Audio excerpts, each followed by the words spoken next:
Dans cette séquence, nous allons terminer le calcul pour déterminer a et b.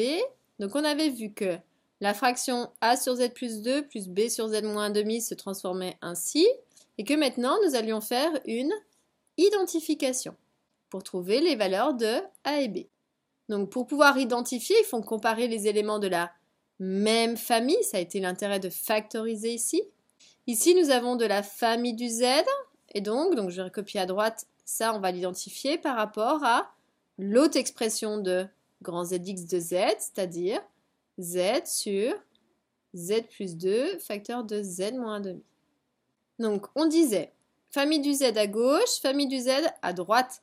Donc attention, on ne laissera pas le z lorsqu'on fait l'identification.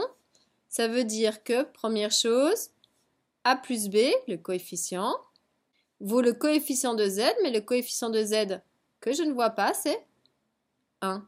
Z, c'est 1 fois z. Donc a plus b vaudra 1. Deuxième chose, nous avons la famille des constantes ici. Alors très attention, on n'oublie pas le signe moins.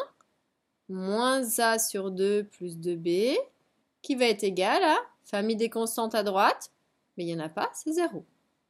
Donc maintenant, on va pouvoir résoudre le système, différentes manières de le faire, à vous de choisir celle que vous voulez. Ici, puisque c'est égal à 0, on pourrait peut-être être amené à isoler par exemple a. Ce sera peut-être ce qui est le plus simple. Donc ça voudrait dire que moins a sur 2 vaudrait, si je l'isole, ça veut dire que cet élément-là, il passe de l'autre côté, donc ça va faire moins 2b. Donc ça veut dire que pour avoir la valeur de a, on va devoir ici multiplier par moins 2. Attention au signe.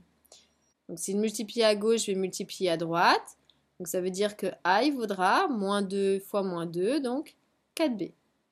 Maintenant qu'on a trouvé la valeur de a par rapport à b, on va pouvoir le réinjecter ici.